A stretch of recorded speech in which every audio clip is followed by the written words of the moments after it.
আসসালামু আলাইকুম সবাইকে। আজকে আমি বানিয়ে দেখাবো হামাস। এটাকে কেউ কেউ হুমুস বলেন। এর জন্য আমি যে উপকরণ নিয়েছি,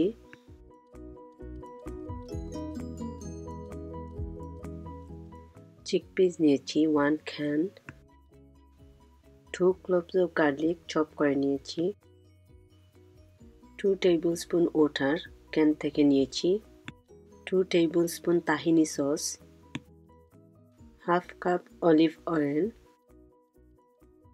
quarter teaspoon salt, half teaspoon lime juice. প্রথমে আমি হ্যান্ড ব্লেন্ডারে গার্লিক দিয়ে দিব। এর মধ্যে আমি চিকপিস আর তাহিনি সসটা দিয়ে দিব। এখন এর মধ্যে আমি অলিভ অয়েল আর ওটাটা দিয়ে দিব। এটাকে আমি 2 মিনিটস ব্লেন্ড করব। এবার আমি সল্ট আর লেমন জুসটা দিয়ে আবার এটাকে ব্লেন্ড করে নিব। ব্লেন্ড করার পর দেখতে হামাসটা এরকম হবে। Please like, share and subscribe. আমার অন্য ভিডিওগুলো দেখতে ভুলবেন না। Thank you.